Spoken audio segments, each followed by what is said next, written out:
What's going on, everyone? Got a 2017 Hyundai Elantra. I'm going to show you how to check your cabin filter if you're thinking about replacing it. It's going to be located behind your glove box here. First step is going to be you're going to need to disconnect the damper. Okay, you have connected to your glove box here. What that does is that dampens it opening. Okay, so it's just slam open.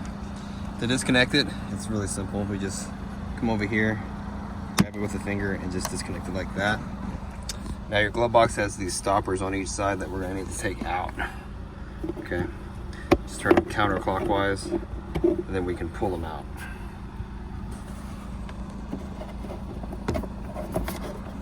So once you get these out, your glove box door will come down, and this is the compartment where the cabin filter is.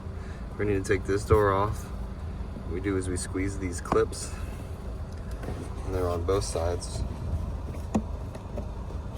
We can take the door off. Okay.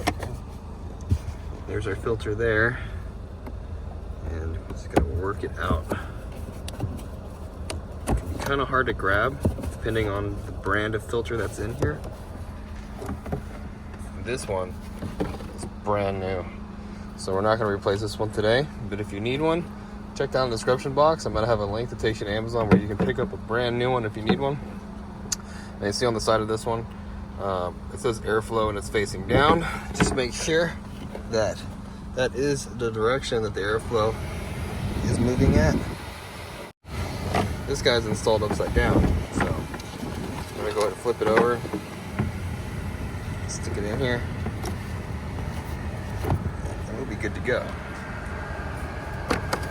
Get our door, snap it back on.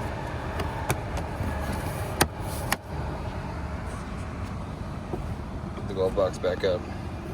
Put our stoppers back in. And you can grab the damper over here and just hook it back up.